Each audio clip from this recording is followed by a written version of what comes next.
Good day. My name is Mark Malore. I'm here in Riverside, California with the Malore Law Firm. My firm, we practice real estate business, construction, litigation. I wanted to talk with you briefly today, especially my clients in Lake Elsinore, about mechanics liens and mechanics lien rights and what they need to do to perfect them.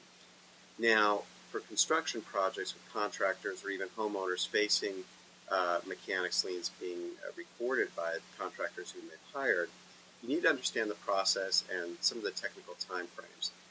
It goes into detail, too much detail to explain to you in this 2 or 3 minutes I have with you today, but I give you a broad brushstroke so you can work with it.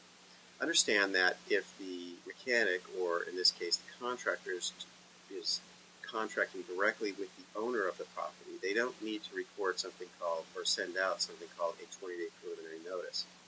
If you have a subcontractor of a contractor, like a general contractor, or a subcontractor or material man of a contractor that's contracted directly with a homeowner or a major commercial construction project, and they're not in direct contractual privity with the owner, then they need to record something called a 20-day preliminary notice. And when I say record, what I truly mean is that they need to send it out by certified mail, return receipt requested, with the information about their contract to the owner of the project, the general contractor, and the lender, if any, on the particular project or work of improvement they're working on.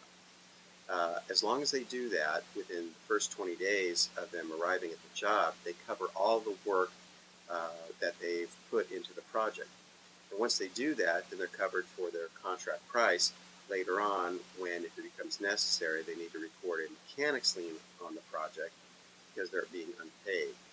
Once they record the mechanics lien because they're unpaid on the project, then they have a 90-day period with which to record or file with an attorney a complaint for foreclosure of the mechanics lien.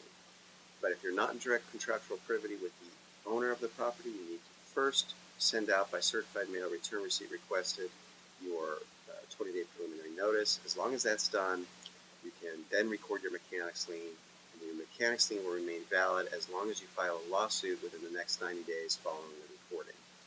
Some brief overview of the time frames that are necessary, but the law is very prickly, and you need to pay attention to these dates.